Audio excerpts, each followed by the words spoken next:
Kisah doa suami Ummu Salamah radhiyallahu anha dan hijrahnya.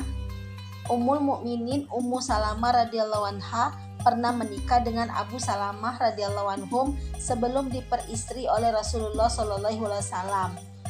Ummu Salamah dan Abu Salamah radhiyallahu anhum saling mencintai. Hal itu dapat kita simak dari kisah berikut ini.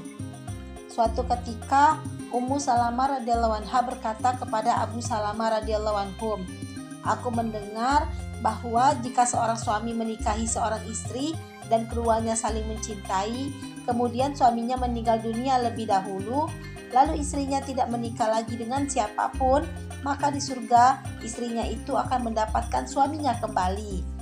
Begitu juga jika seorang suami menikah, lalu istrinya mendahuluinya meninggal dunia, setelah itu suaminya tidak menikah lagi dengan wanita manapun, maka ia akan masuk surga dan mendapatkan dia sebagai istrinya. Oleh sebab itu, marilah kita berjanji tidak akan menikah lagi jika salah seorang di antara kita meninggal lebih dulu."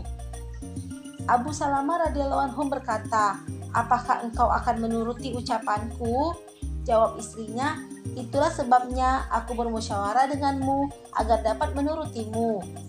Kata Abu Salamah radhiyallahu anhu, "Jika aku meninggal nanti, menikahlah engkau."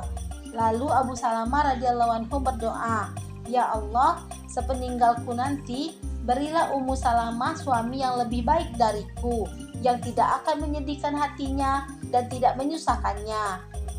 Pada permulaan Islam, suami istri ini ikut hijrah ke Habasyah. Setelah kembali, mereka ikut berhijrah ke Madinah. Kisah ini telah diceritakan dengan panjang lebar oleh Ummu Salamah radhiyallahu anha sendiri. Ketika Abu Salamah akan hijrah, ia memenuhi untanya dengan muatan. "Aku disuruh menaiki unta itu beserta anakku Salamah." Sedangkan Abu Salamah radhiyallahu anhu memegang tali unta dan menuntunnya. Namun orang-orang Banu Mughirah melihat kami. Mereka berkata kepada Abu Salamah radhiyallahu anhum, "Kamu bebas dengan dirimu sendiri, tetapi tidak demikian halnya dengan anak perempuan kami. Kami tidak mengizinkan anak perempuan kami pergi denganmu berkeliaran dari kota ke kota." Lalu mereka merebut dengan paksa tali unta yang sedang aku tunggangi dari tangan Abu Salamah radhiyallahu anhum, dan aku pun dipaksa kembali bersama mereka. Saudara-saudara iparku adalah dari golongan Banu Abdul Asad yang juga keluarga Abu Salamah radhiyallahu anhum.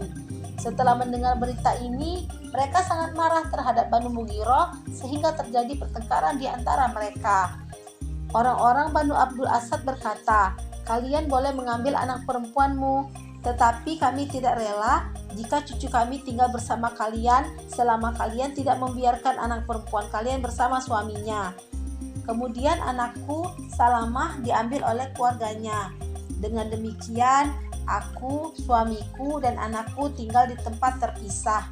Suamiku telah hijrah ke Madinah, sedangkan aku masih di Mekah, dan Salamah bersama keluarganya.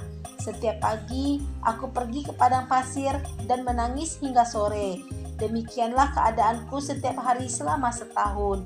Aku tidak dapat bertemu dengan suami dan anakku.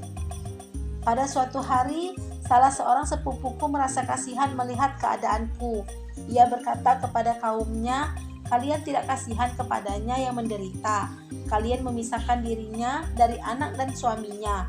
Mengapa kalian tidak membebaskannya?"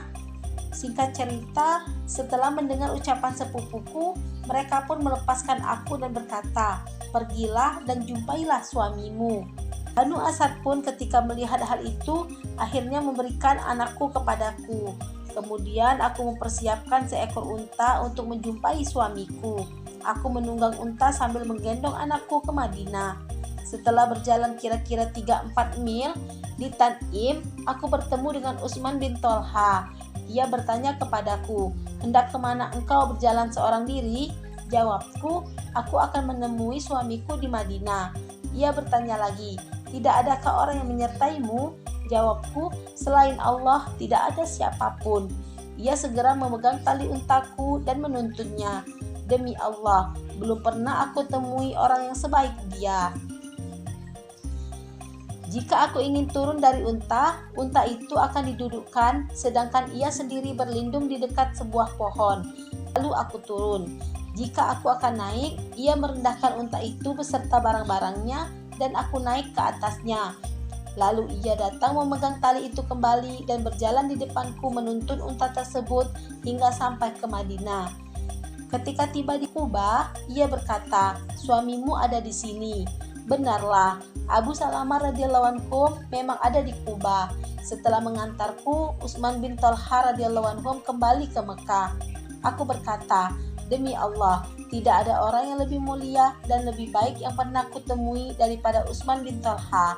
Selama setahun aku menanggung berbagai kesusahan serta kesedihan." Usudul Gabah. Inilah kisah tentang ketawakalan kepada Allah. Setelah berniat hijrah dengan sungguh-sungguh, Allah Subhanahu wa taala menurunkan pertolongan kepadanya. Barang siapa bertawakal kepada Allah, Allah Subhanahu wa taala akan menolongnya. Hati para hamba itu dalam genggaman Allah Subhanahu wa taala. Boleh saja hijrah tanpa mahram, dengan syarat hijrahnya itu wajib. Oleh sebab itu, pergi seorang diri dalam keadaan demikian itu dibolehkan dalam syariat.